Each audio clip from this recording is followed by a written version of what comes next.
مگر اب بات یہ ہے کہ اب آپ اپنے نقصان پہ آئیں. آپ آ گئے وفاق کے اندر, آپ آ گئے صوبے کے اندر. 2 مین منسٹریاں ہوتی ہیں, ایک ہوتی ہے وزیر داخلہ, دوسرا ہوتا ہے جی وزیر یہ خزانہ. ایک دونوں جو ہے وہ آپ نے اپنی پارٹی سے باہر دے دی, ایک محسن نقوی صاحب کو دے دی, ایک اورنگزیب صاحب کو دے دی. اس کی کیا وجہ ہے؟ نہیں, اس سے پہلے آپ کے اس سوال سے پہلے مجھے یہ کہنا ہے کہ تمام جماعتوں کے اندر جو بولنے والے لوگ ہیں وہ کہہ رہے ہیں کہ جی دھاندلی ہوئی, وہ کہہ رہے ہیں پک اینڈ چوز ہوا, سب کہہ رہے ہیں نا. پورا سچ کیوں نہیں بولتے؟ تو آپ بولے نا. آج میں وہی عرض کرنے لگا ہوں نا کہ تمام جو بولنے والے لوگ ہیں پورا سچ بولیں کہ بھائی آپ جہاں سے بینیفیشری ہو وہاں آپ چپ کر جاتے ہو, اور جہاں آپ کو فائدہ نہیں پہنچا وہاں آپ کہہ رہے ہو کہ دھاندلی ہوئی ہے. میں کہہ رہا ہوں کہ اس دفعہ ایسا نہیں ہوا 2018 کی طرح. اس دفعہ ہر جماعت سے پک اینڈ چوز جو ہوا ہے وہ اس سسٹم پہ سوالیہ نشان کھڑا کر گیا ہے. وہ دیکھیں, میں نے, میری جماعت نے 2022 میں جب عدم اعتماد کے ذریعے ہم حکومت کا حصہ ہی بنے, ہم نے حکومت بنائی تھوڑی تھی. جب حصہ بنے تو لوگ کہتے تھے کہ آپ نے یہ غیر مقبول فیصلہ کیوں کیا.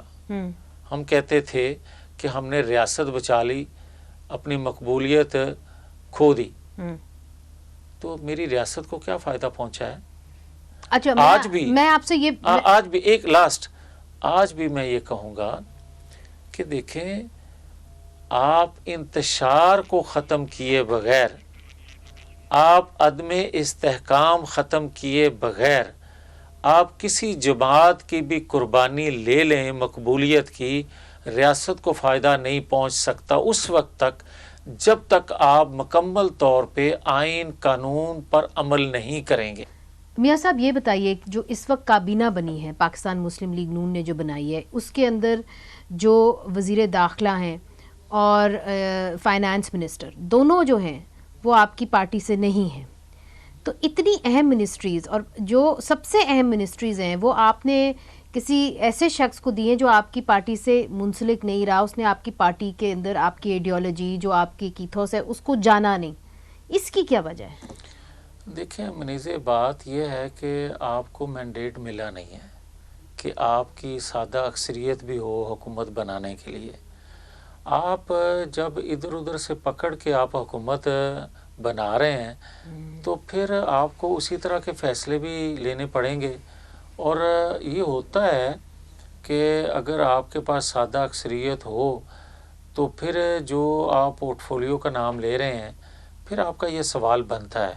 اور جب ادھر ادھر سے پکڑ کے حکومت صرف بنی ہے تو مسلم لیگ کی حکومت نہیں ہے, اس کو آپ بہت نام دے سکتے ہیں, ٹیکنوکریٹ کہہ سکتے ہیں, نہیں مگر دیکھیں قومی حکومت کہہ سکتے ہیں, جو مرضی نام دے لیں آپ, لیکن مسلم لیگ کی مکمل آپ اگر حکومت کہیں گے تو وہ نہیں ہے. آپ نے کیمپین شروع کی تو آپ کا ایک بڑا نعرہ یہ تھا کہ ہم مہنگائی کم کریں گے. اب جب آپ وعدے کرتے ہیں اپنے الیکٹریٹ سے اور پھر آپ وہ حکومت آپ کو مل جاتی ہے جیسے بھی ملے, اور آپ ان وعدوں کے اوپر پورا نہیں اترتے تو آپ ایک بھروسہ توڑ دیتے ہیں اپنے ووٹر کا. آپ نے یہ بھی کہا کہ پاکستان کو نواز دو, یہ بھی آپ کا ایک نعرہ تھا. تو مل گئے شہباز شریف صاحب. تو یہ بتائیے کہ عوام جو ہے وہ آپ کو اگلی بار, آپ نے تو جانا ہے الیکشنز کرنے, آپ نے عوام میں جانا ہے, کیا کہیں گے آپ عوام کو؟ دیکھیں منیزے, جہاں تک تعلق ہے ہمارا سلوگن, ہمارا نعرہ کہ نواز کو نواز دو یا پاکستان کو نواز دو, اس پہ تو کبھی بات ہوگی. بہت سے پروف ثبوت میرے پاس ہیں, جو کچھ ہوا ہمارے ساتھ اور جو کرنے والے تھے سب کے میں کوئی وقت آیا نام لوں گا.